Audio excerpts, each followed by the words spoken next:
Ladies and gentlemen, welcome back to the Mask and Patch Gaming Podcast. I'm Gnarly Marv. And I'm Sin Fanta. And We in here. We are back to bring you the greatest and worst news in the history of the United States of Veronica. So, ladies and gentlemen, before we start this podcast off, we want to give you a public service announcement from the Mask and Patch Podcast. We know that everybody out there likes to have sex, and sex is cool, especially on the weekends. But in the year 2021, the most important thing to do when you have sex is to put on your mask. Nobody can have sex anymore without wearing a mask because you might get the coronavirus. Don't worry about covering your body with anything else. Don't worry about anything else. Don't worry about nothing. Keep it all raw from beneath the chin. But above the chin, you gotta wear your mask when you're doing the thing, when you're summoning the beast with two backs. Just make sure you wear a mask. And that was a public service announcement from the Mask and Patch Podcast. I was ready. I was totally ready. I was totally wearing a mask. Sinfanta, you're looking really handsome today, bro. Look who's talking. You can't be talking, you know. Look at that Spider-Man freaking tattoo. When did you get that? My mom gave it to me for my birthday. So she gave it to you and it instantly happened on your arm? You know when you buy the Spider-Man candy from the store and you got to put water and then, you got to leave it there for a little bit and then you peel it off and you get the tattoo? And it never went away? No, it never went away. I've had it since I was like 7. When's the last time you took a shower? About 300 days ago. Oh, okay. That makes sense. Yeah, we in here. Mask and Patch bringing it to you live. Ladies and gentlemen, it is 2021. And I gotta say, I am excited. I am so excited. Yeah, I think I might get facial hair this year. I'm not too sure. All I can really tell you is that Nintendo Direct / future games news that we have for you. Sin, tell me about this story because I think you added it. All right. So we added this from the last podcast because we did want to talk about the future of Nintendo. Yes, we did. And the Nintendo Direct and future games. So we're just going off the cuff here. It's not that we planned anything. I'm worried. I'm concerned. I'm happy. And I'm sad. For those that don't know, Nintendo Directs initially started with Iwata, Miyamoto, and Reggie Fils-Aimé, starting something very unorthodox. And the perspective was they didn't want to go to E3 and spend all this money on doing booths and setting up things that weren't required. And thus, they wanted to feel more direct towards their consumers. And it worked. They made a lot of videos where they talked directly to you. Made a lot of memes. My body's ready. The whole banana. Eggs. So it worked, and unfortunately, years go by, and we're human, and age just catches up. Reggie Fils-Aimé, retired. His replacement, Doug Bowser, is an amazing person, but he's limited now to the traditional corporation, which is back in charge. We have Fujiwara, which is a younger president, but he seems more of a business person. And Miyamoto passed away, and Miyamoto's down his retirement. So what I'm trying to say is, Nintendo Directs have not been viewed in the same light as they used to. And how do you feel about it? I think it's very unfortunate. I used to look forward to Nintendo Directs every time these come on. Like, that was like E3 once a month from Nintendo. I thought it was the coolest thing ever. And it gives you something to do on my Twitch channel too, to watch it with my viewers. It gave me more content. It got me excited for games for the year. And I love that the holy trinity of Iwata, Reggie, and Miyamoto doing the directs, man. I think they were good. So yeah, I'm saddened by it. I'm a little sad guy. But by the way, we have a whole audience here. They all get to. You might not see them, but we have a whole audience here. Welcome everybody. How you all feeling today? This podcast is recorded in front of a live studio audience. All right, get out of here. Rocky 3 was a good movie. Get it right. It's filmed in front of a live studio ostrich. Yes, So yes, yes, yes. we the future of games was usually dictated by these Nintendo Directs. And the fact that E3, because of the COOF, can no longer be held, and or it may be held at limited capacity, means that Nintendo Direct is an opportunity to be able to do more Nintendo Directs and direct it at us specifically with more zest. And that has not been the case. There's so much a open space for Nintendo to take advantage of both business ethic and this gaming ethic, and the unfortunate reality is that Nintendo has not been taking the right steps forward. And for those of us that are fully involved with Nintendo, hardcore fans, we're concerned. We're very concerned. Yeah, I don't know. It even gets me kind of like nervous about the future game releases because not knowing the Nintendo Directs gave us a path in our heads for what was coming out next and what we knew what was coming, and got us hyped for whatever games were coming. And not knowing, it kind of sucks. I don't know. I don't have any hype games for 2021 besides like things that they revealed years ago that we don't even know if they're coming out this year. We don't know about Metroid Prime 4. We don't know about Breath of the Wild 2. We don't know about Bayonetta 3. Like, I mean, something. Give us something, man. Like, I understand maybe they don't have time to film the Doug Bowser doing jokes. Maybe Doug Bowser's not that funny. Maybe he's just a cool guy, but he's not funny. But at least do like the quick directs where just it goes from game to game, telling you news about them when they're coming out and stuff like that. But I don't know. Capcom interestingly did the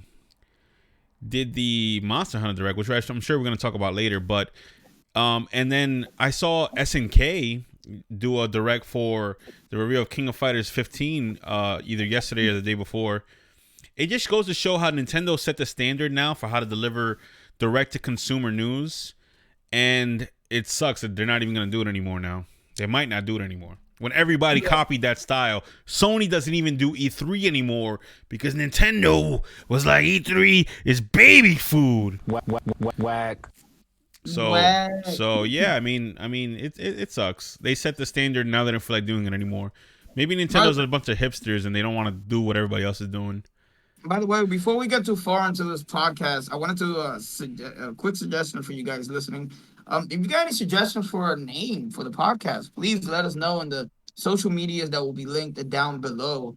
Or make sure you hit up Gnarly Marv, Bravery Arcade, or hit up Fanta anywhere. Yeah, where's my bravery up symbol? Where is it? Come on. Where it go? That's not it.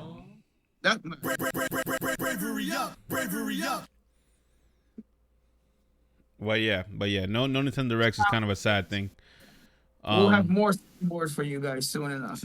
Yes, moving forward, Nintendo brought Next Level Games. Next Level Games are the developers of Punch Out for the Wii, Luigi's Mansion 3. I think they also did 2 on the 3DS. Also, I might be mistaken. I have to look that up, but I'm thinking that's it. And a couple other games that they made for Nintendo. I think they have been working closely with Nintendo for a couple years, and I guess Nintendo felt like this is a goodbye, or maybe they were about to get bought by someone else, and Nintendo was like, let me scoop them up so we don't lose them. And they're an American developer. They are Nintendo's second American buy, because Nintendo also like put a majority stake in Retro Studios many years back. Yeah, because Nintendo usually rarely buys a company. Yeah, like we talked about a couple weeks ago with Rare, where we said that Nintendo just sold Rare to Microsoft because they were more focused on in-house development after the Nintendo 64.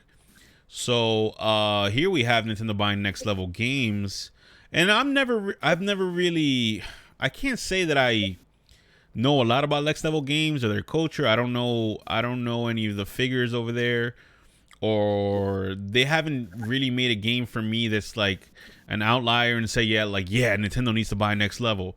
Maybe Punch Out. Punch Out was like really, really well designed and done for the Wii.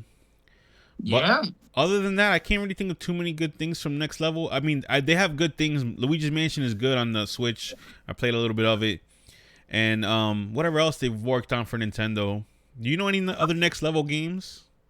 No, I don't. I can't recall off the top of my head, but what I will say, is out of just those two games and the quality of work they put into them, it should be meritable enough for Nintendo to go, you know what, let's purchase them and have them in our fold. It's the same thing with Retro Studios, and it's the same thing with Rare. There was no reason for Nintendo to let them go, even though at the time there wasn't a profit to be gained. Um, I'm with and it. I like Nintendo buying from the outside because then we have outside developers who are a little more in tune with what's going on in gaming than Nintendo. Nintendo's like very xenophobic. They don't like looking outside of their walls for ideas. Where a company like Retro Studios and Next Level might look for ideas elsewhere. But at the same time, I'm not super like, oh, this is hype. This is so hype because Next Level hasn't made too much things that are on my radar. But still a good thing. Still a good thing for Nintendo to go outside their walls and look for ideas and developers and work with people from the outside. This is nowhere near along the lines of Microsoft buying Bethesda or, I don't know, Sony buying Insomniac or whatever happened a couple years ago with Sony and Insomniac. But this is still a good thing for Nintendo. Still I a know good thing. as much as we rag on Nintendo making certain weird business decisions, a lot of the good, they have a lot of good business decisions as well. But that being said, there's just times where their business decisions are so out of depth touch that it makes you wonder because the only way you can excuse this is by going, well, they're just strictly a gaming company, and anytime they lose any kind of margin, they don't have something to fall back on to cushion them like Sony or Microsoft, where they have computers, where they have TVs, they have other apparatuses that can make a profit for them.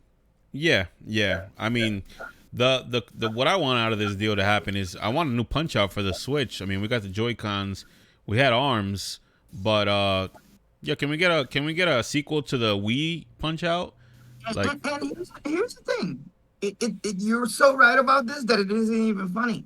For those that are unaware, the Nintendo Switch has the ability to be able to track your punches. It has even further the ability to make it feel like you're being punched. And the HD Rumble is so underrated. It is ungodly underrated. yeah, can we get a Punch Out for the Switch? I mean, even a port. Like, I know port is like not gonna really be able to take advantage of new technology, but or maybe it can. I don't know. But yeah, man, can we get a port of Punch Out? Punch Out for the Wii was a lot better than a lot of people give it credit for. Yes. But graphically too, like graphically, the game wasn't even in HD because the Wii didn't have HD. So seeing that, it was a beautiful game. Seeing that in HD would be really awesome. So Yeah, yeah. I mean that'd be cool. That'd be cool. Give us some Punch Out on the Switch, guys. Yeah. If they ever make Punch Out for the Switch, I'll definitely be all over it. I would absolutely be all over it. Yeah, I want all the smoke and Punch Out. you, you want all the smoke? Yeah, man, give me the smoke. All right, Sinkar, hit me with the next story, brother. What we got? What else we got So, over here? this is a heavier topic. We're just gonna breeze through it because I don't want it to be data minded by our brains. But Okay, for the 22 years that I've been involved in this, say that sentence again for me. You got cut off. okay, for the 22 years that I've been involved in the Smash Bros community, I know all that time, we've interacted in the manner which the culture allows us. When we go to tournaments, we talk in certain manners, and then when the years change, so does our language. The problem comes now that we have the internet, and we have cameras, and we have ways to record people acting a certain way. So I would say me being one of those. Um, I would say that yeah, some of us in the past would have gotten caught our younger years saying ignorant things because that's the way of the world, especially at our age. We'll say things to get to each other and hurtful things to get to each other. And it's getting to a point where now social media wants people to get canceled and stopped from conversing. And we don't talk about the age variables within the Smash Bros. Community. Now, if somebody goes out of their way to be insert situation here, which is really serious, yes, absolutely apprehend them regardless of age. The problem is coming though now, especially nowadays, where we will catch someone 10, 20 years ago saying something incorrect at a really young age, and then we'll go, well, it's been so long, but still they must never change, so let's cancel them or let's stop them from doing X, Y, or Z. Guys, listen, time flows, people change, people mature. We need to be understanding of that. And the second we can be more understanding of that is the time that we will be able to move forward as a community and have a more of a fun time rather than get stuck in what gets recorded. So walk me through this. Did someone recently get some backlash for something they said 10 or 15 years ago in the Smash? I guess this is in the Smash community. So we've had people as recent as the Smash documentary that came out. I'm like, my name is drawing a blank, but get canceled or get called out for saying, the F word, the bad one towards Okay, I know which word. Yeah, hopefully the viewers do too. You're not stupid, right? Come on. uh, words here or S words there, and I understand. Back then, it was more about what you could say to someone to get them to play worse so you could win. That's literally what it was all about. Was it right? No. But you're not looking at it from the perspective of the past. You're looking at it with a hindsight. And so back then, it was more about, yeah, you're offending somebody. What you said is kind of dumb, but let's move on. And then you would realize the person really wasn't, that. It was just they set the word or set words to be ignorant enough to get the other person to lose. I'm not excusing it at all because no. But the problem now is that we have a modern time where people can look back at AOL, at MySpace, at old videos and just go, he said that 10 years ago. Oh my God, he must still be the same. No, that's not the correct approach. And it always depends on the severity of what happened. And so that is what is happening now. We've had examples of Leffen, even though he's still an idiot. He hasn't changed at all. And we have others that can use it, me included. You can find, hopefully you can't, but if you could, you would find videos, which I will say right now, of me saying really ignorant things because at the time it was acceptable and at the time it was okay to try to get under people's skins. Do I normally think that way? No. But that's the way it is carrying us along. Yeah, I mean, I'm sure there's something out there on the internet of me being crazy, somewhere out there in the internet, whatever. But I mean, like the things that you say when you're a kid, especially me, for my case, if you go back 10 years ago, I was 20 years old. I was a kid. I was saying dumb stuff. There's probably some record of me saying something. Even when Facebook says, hey, remember this memory? I cringe at everything I see. I'm like a completely different person. And even if I said those things, it's not that necessarily I felt that way at the time. But like Sin says, maybe I was going for a shock value. Maybe the tone was supposed to be sarcastic. We don't know what it is. But we need to stop crucifying people for things that they said when the internet was still kind of in its infancy. Or I want to say better, when social media was in its infancy. Because this is a time where everyone on social media was a kid. There were no adults. There weren't like 40-year-olds on Facebook 10 years ago. They weren't 30-year-olds. They were college kids. They were kids in high school. These are kids. These are thoughts of a person whose brains are not fully developed. right? So boom, bada bing, bada boom. You already know that these are not. Okay, here we go. The Brooklyn ass. Let's Oh go. yeah, what's the matter? Yeah, these are not people, man. These are kids. You know what I'm saying? And what I said as a kid, I don't necessarily feel like as an adult. If you're gonna crucify somebody, you know, look back at your Facebook. Go all the way back to the beginning of your timeline, even your pictures, and look at some of the redonkulousness, the things that you would never do today, knowing that even your boss at work has social media, that anyone can see it now. It's not like MySpace days. It's not like me Gente.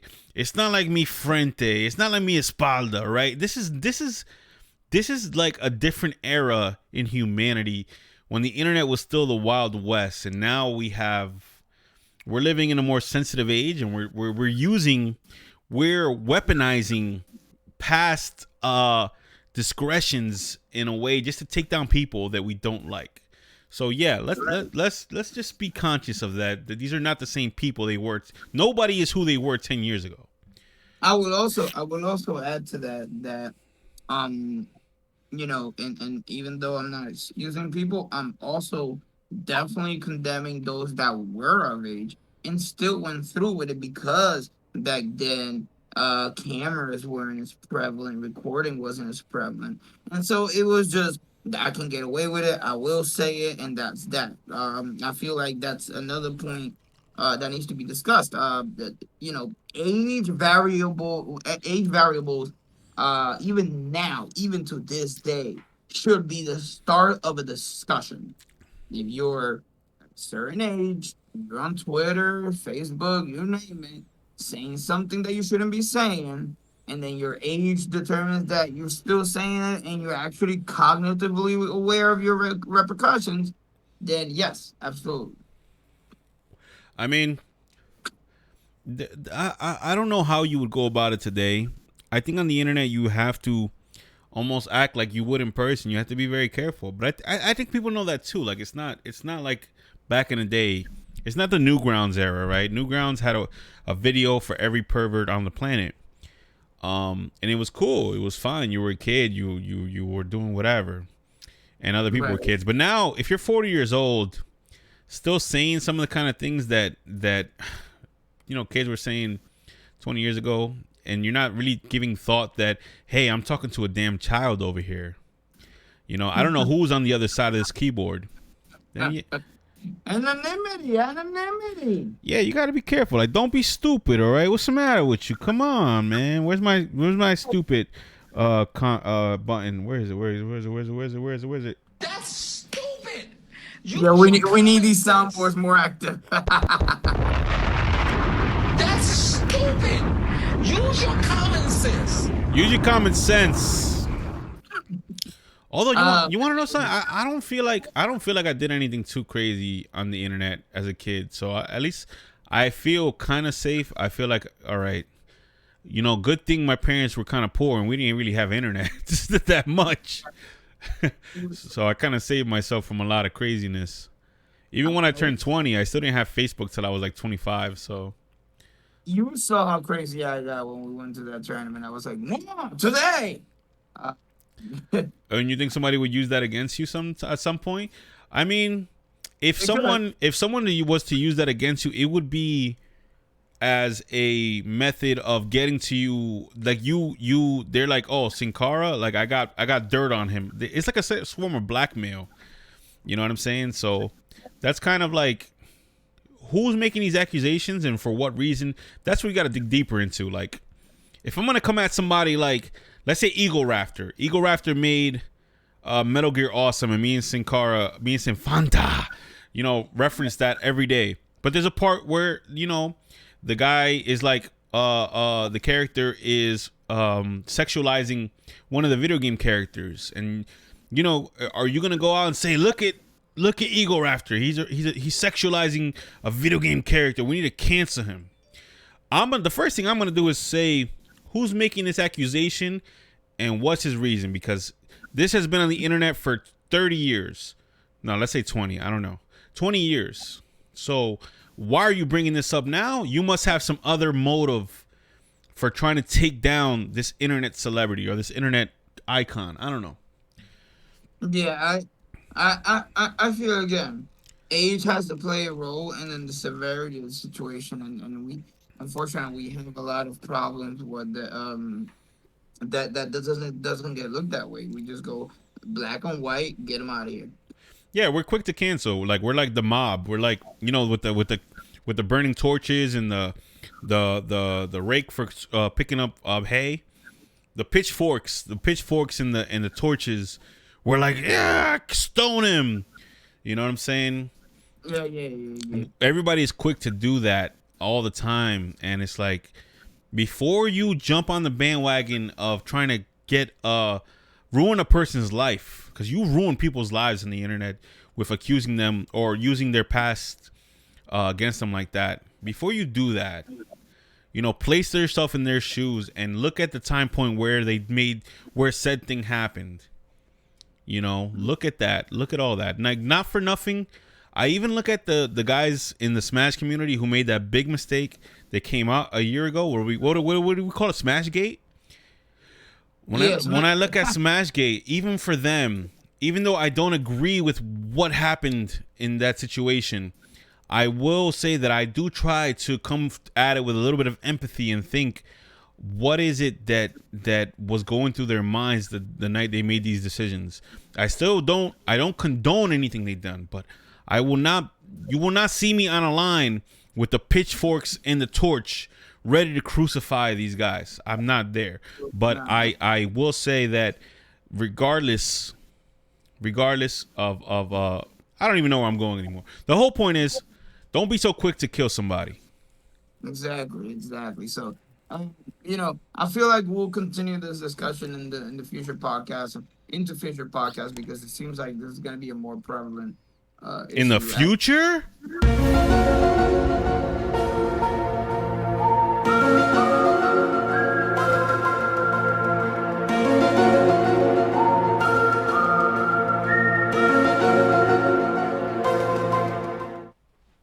Come back. And we're back in the present. So, ladies and gentlemen, in case you guys aren't aware, the Switch sales in the UK for 2020 roughly equal total sales for PS4, PS5, Xbox One, Xbox Series X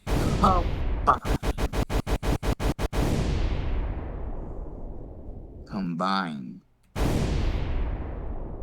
Yeah, Shout out to Nintendo again. Rami Cowboy, I need to see you soon. Yeah, we still are our news from you guys. So if it wasn't for Go Nintendo, we'd be talking about PlayStation stuff. Oh, we don't steal from them. We go to every website, but yes, Go Nintendo, very reliable website. I mean, I go to Kotaku, but it's a whole bunch of hentai news, and I'm like, yo, what are you guys, a gaming website or what's up? Ever since Rami Cowboy started his website, I always supported him, and I'm always hoping that Go Nintendo goes the extra mile and he gets ahead with it. But that being said, the Switch, and I'm hoping to come out with a Switch Pro. We'll talk about that in a bit. We're getting there. Switch is out here surpassing all these consoles combined in the UK. We don't have specific numbers, and I could link people to the source. If anybody ever wants links to any sources that you guys might be questioning it, definitely hit us up in our social medias. I won't make our social medias right now, but you find us. They'll be low. They'll be right down below. And it's insane. They're somehow still managing, despite the coof, to go out there and buy these consoles. How do you feel about this? How nuts is this? I think it's the cheapest console on the market. I think if you have to buy your grandkids something for Christmas, it's a little bit easier to just buy them a Switch than it is a PlayStation 5 or an Xbox. Also, I think that if I'm not mistaken, Mario Kart is the best-selling game on the Switch. Still, it's still in the top 10, which you're gonna say later, I think. If you're buying somebody something for Christmas, you cannot go wrong with buying somebody a Switch. Never, no time period can you say, I'm not gonna buy my grandson a Switch unless they specifically ask for whatever. But yeah, man, like it's Nintendo. Come on, man. I remember when I was a kid and people would be like, "Yo, man, Nintendo sucks, bro." But yo, no, man, Nah, man. nah, man. Wake up. Come on, smell the cafe, bro. Come on, man.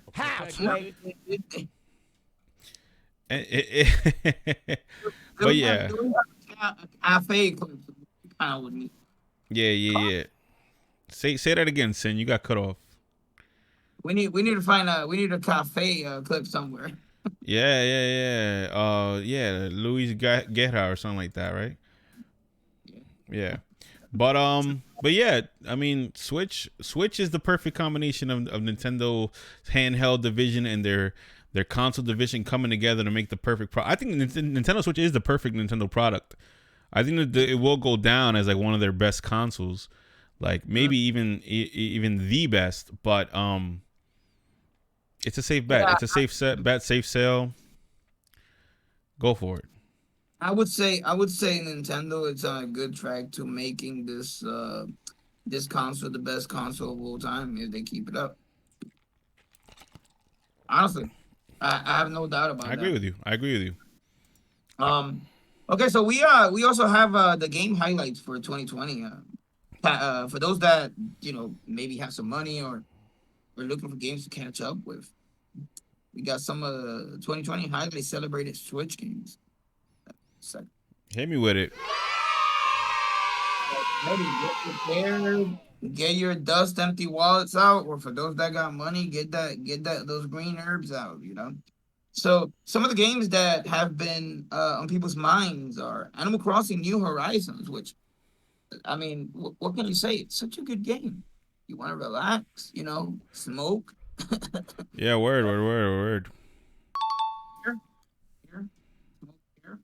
Anyway, Yeah. Hades, which is, and let me describe that game because I actually don't know it myself. I'm interested.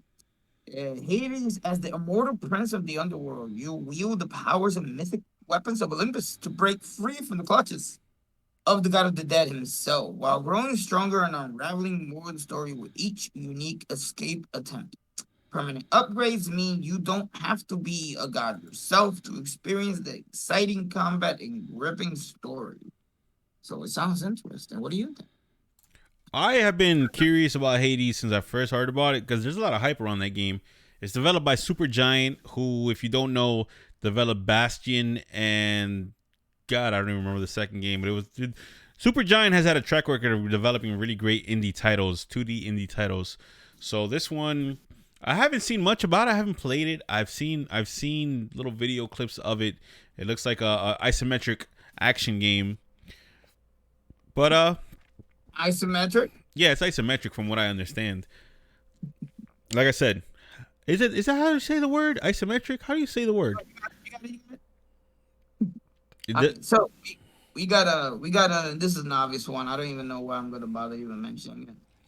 Hyrule Warriors Age of Calamity. There's a demo for free. If you guys don't want to buy it but want to try it out and are on the fence, demo free demo. Then we have I have no idea what this game is. Sakuna of Rice and I've seen that game, Sakuna or whatever it's called, but I don't know much about it either. apparently spoiled harvest goddess Sakuna finds herself banished from her opulent celestial home to an island overrun with demons. In the untamed wilderness, she must rediscover her birthright as the daughter of a warrior god. And the harvest goddess by weathering the elements, fighting monsters, and cultivating rice, the source of her power. Wait a minute. I dig that. This sounds like us Puerto Ricans, we get powered by rice. Yeah, word. We got Clubhouse Games 51 Worldwide Classics.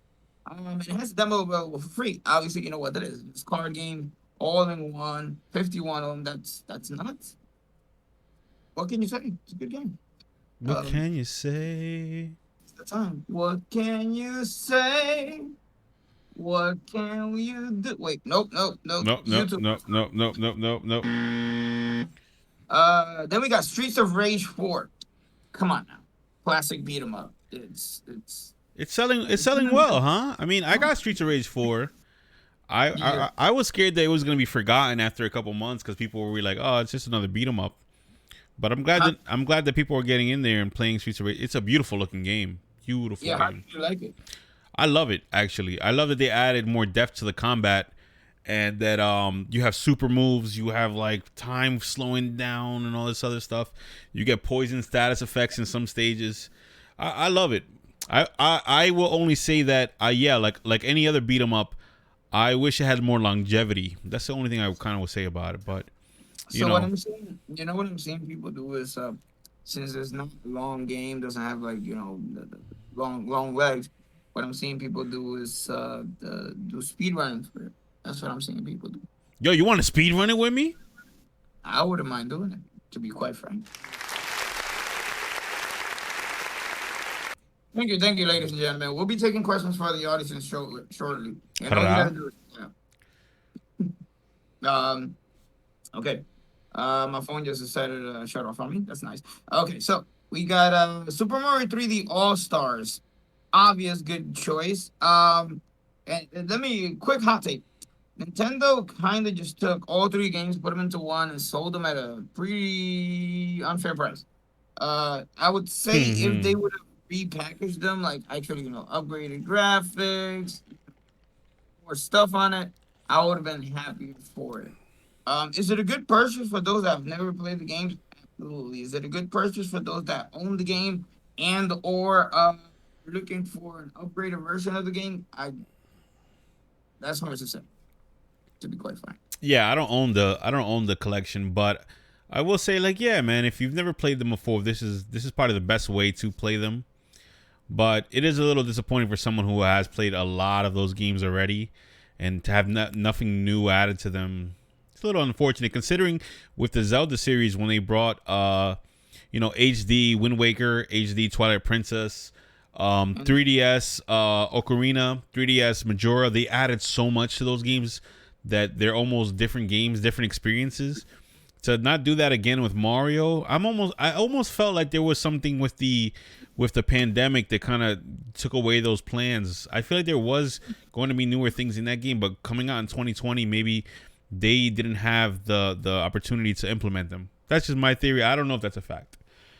No, I 100% agree. I feel as though, regardless of the situation of the world right now, they had ample time to make it so that it could have been better. You think so? Yeah, they. If you haven't played it, they essentially took through all three games. They're emulated. They're just like, it's an Yes, there we go. Perfect. Yeah, Thank you. yeah. It's an emulator. yeah, it's just an emulator. I just find it weird because Nintendo, whenever they port their old games to new consoles, they always add something to it. So I find it very weird that they didn't do it this time. And people are calling Nintendo lazy. Like, oh, Nintendo makes the worst ports. Nintendo kicks ass with their ports. It's just this collection where they fucked up. Even if you look at Super Mario All-Stars on the Super Nintendo, when they ported Mario 1, 2, 3, they added so much to those games. This is the first time. This is the first time they fucked up with a port. Heck, even the older games when they put them on if you have this in Nintendo Switch Online, which is definitely worth it, guys. You play the older games and you can play multiplayer on them. You could, they run better. So much that they add. Mario 64 DS. Yeah. Added 3 characters and new stages. Then this game they were just like, okay, here 3D game, three games thrown together for full price. And by the way, it's gonna be only available up until March 31st, 2021. That's why I think something happened. Like I never saw Nintendo port something like this. I never saw them do something like this. That's why I'm curious if something stopped them from adding more to this, or they have some other plans down the road. I don't know. It's weird. It's weird. Even we're getting a part of Mario 3D World to the Switch this year, and even with that, they're adding a Bowser story to it or some new story thing to it. Yeah. So I don't know. Signs up there. Signs up. Okay, so we got a short hike. I don't know what the game's about, but apparently is hike, climb, and soar through the peaceful mountainside landscape. I can read this so fast, it's not even funny. Hike, climb, and soar through the peaceful mountainside landscape of Hawk Peak Show part. Follow the marked trails and explore the backstory. Make your story ways along the way. Meet other hikers, discover hidden treasures, and take in the world around you. I guess you hike. We got paper, origami.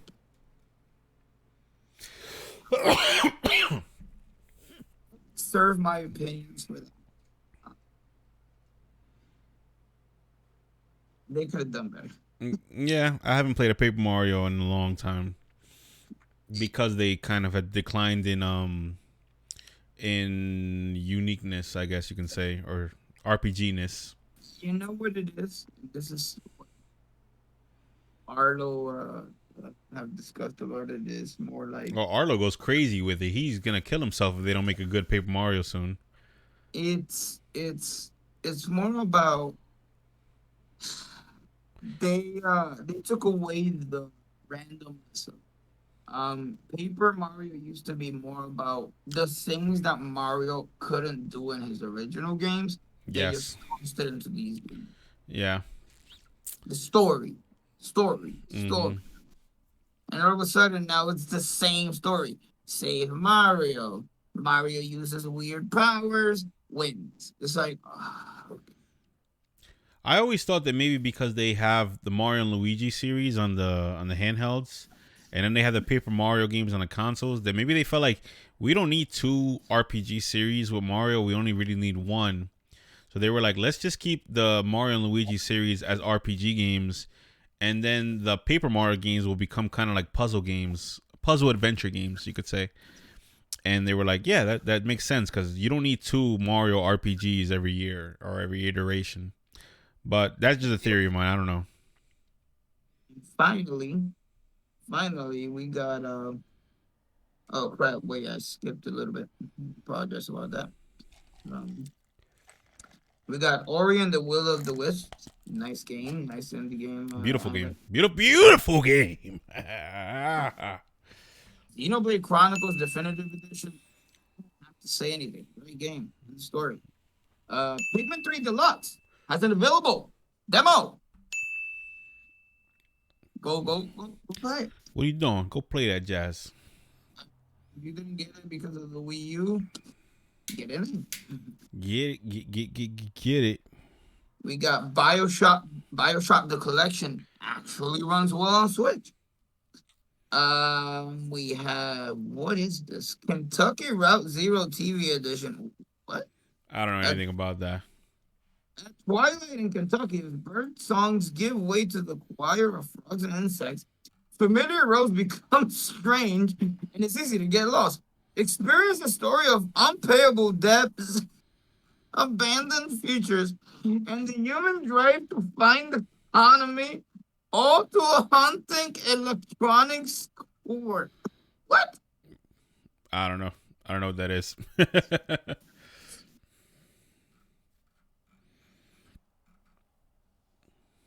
And finally, Borderlands: The Legendary Collection. Definitely worth it.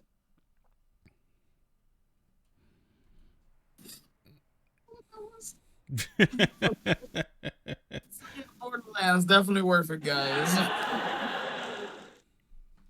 All right.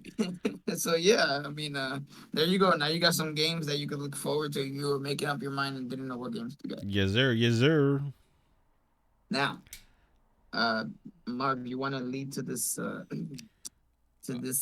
Switch Pro stuff? I mean, Yes. Yeah. Let's go. And we'll make this the last story because I do gotta run in a little bit. But essentially, recent data mines of the Nintendo Switch software has revealed that the Switch Pro is pretty much gonna exist. They have been sending messages to developers that they must start implementing 4K options for their games. no way. Now, what I will say about this is that this isn't. A lot of people have been saying this is 100% guaranteed. That the Switch Pro is going to exist. I'm reading DualShockers right now. It says prolific data miner Series M via reset error thread and contains information regarding the new Nintendo's display, battery life, dock, as well as claims of the new console has a code name called Ayla or Ula. I think it's Ula. I'm not exactly sure. That's the code name for the Switch Pro.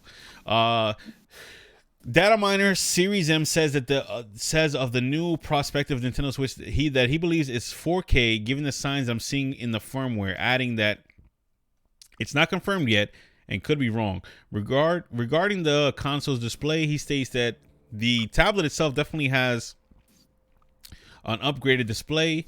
Before adding, the upgraded tablet display is an OLED. OLEDs are beautiful if you guys have ever seen one. With the new model, will reportedly use an OLED screen. The tablet is likely the same with 4K resolution coming from a 4K Realtek chip within a new dock. So the dock itself, from what I'm understanding, I might be wrong, the dock itself is what will power the console up to 4K. And maybe when you play handheld, it'll be 1080p. Once again, this is all just take this all with a grain of salt. We don't know for sure. This would allow the console to output 4K in dock mode rather than handheld. The reported data might also suggest the new console will have sustainability, better battery life, and cooling. Skeries M also speculates that games will be like DSi enhanced games were, or like some games benefited from PS4 Pro despite working on PS4.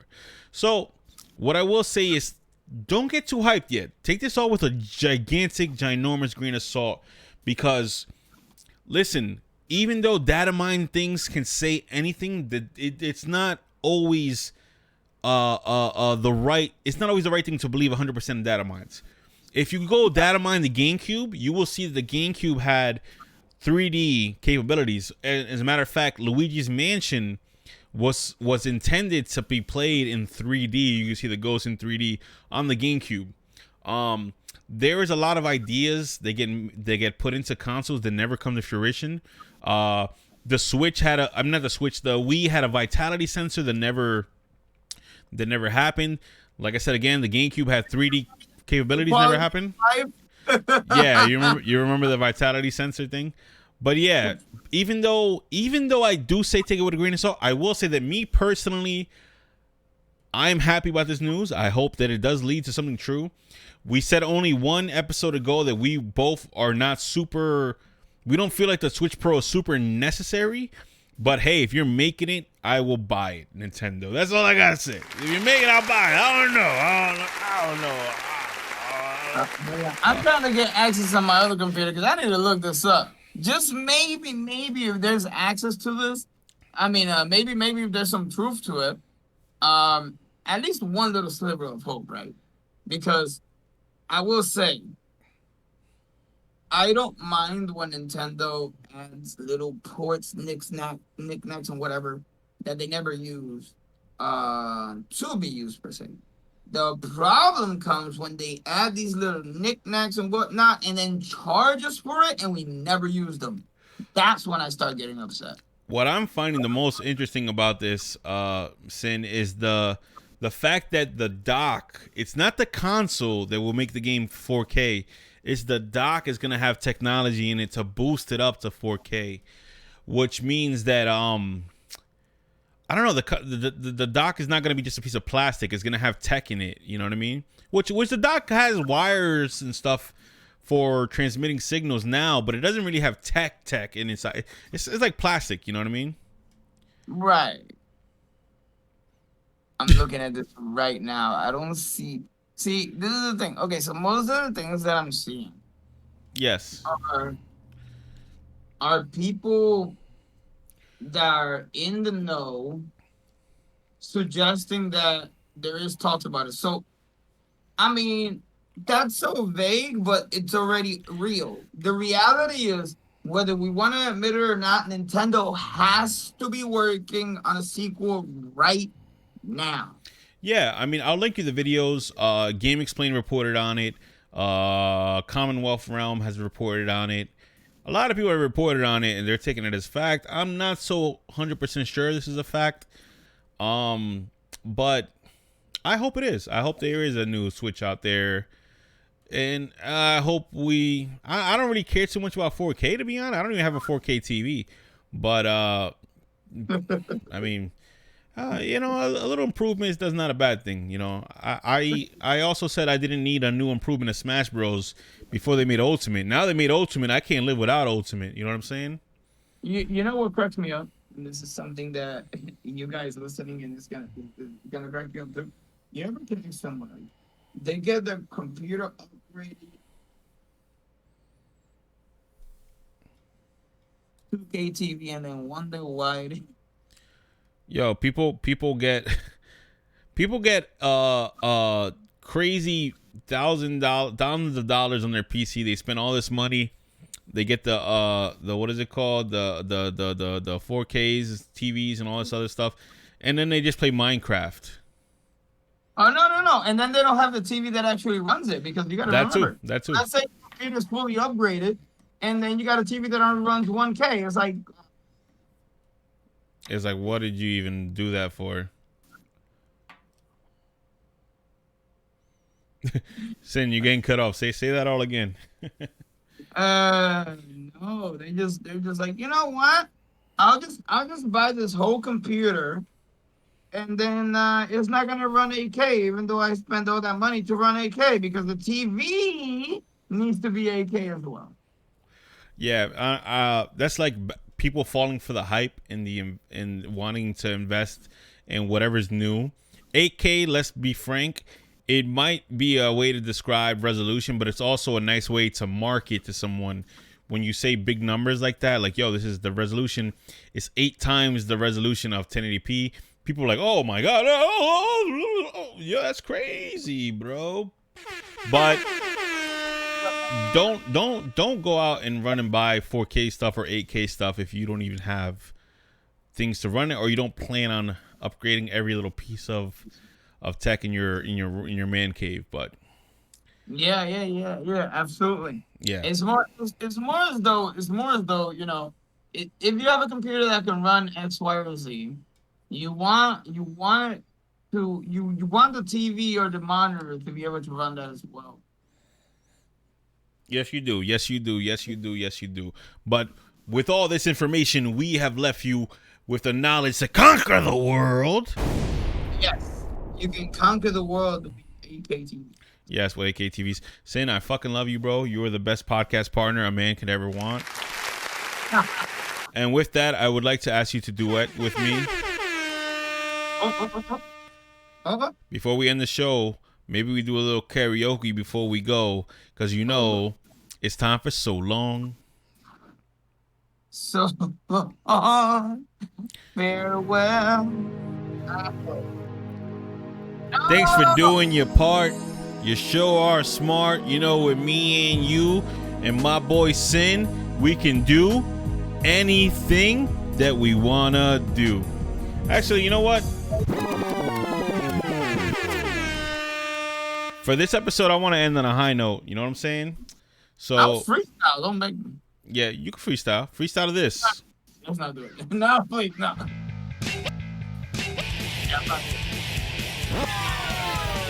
Oh no, please. Why did it sound messed up like that? Something's wrong with my sound player. I don't know what the hell it is. We'll come more prepared. Yeah, like we're the most unprofessional podcast on the planet. You know what I'm saying? But we try our best. We do try oh so much. You know what I'm saying? Dance with me, Sin! What you gotta do, Tommy? Speed of sound.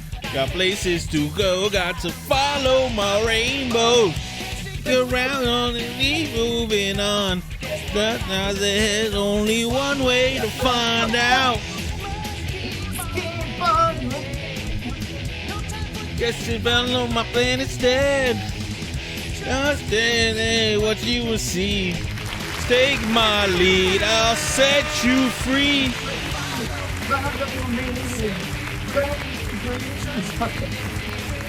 Ladies and gentlemen, thanks for watching the Mask and Patch podcast. See you next week. I'm Sin and Marv. And I'm Sin Fanta. And we out of here.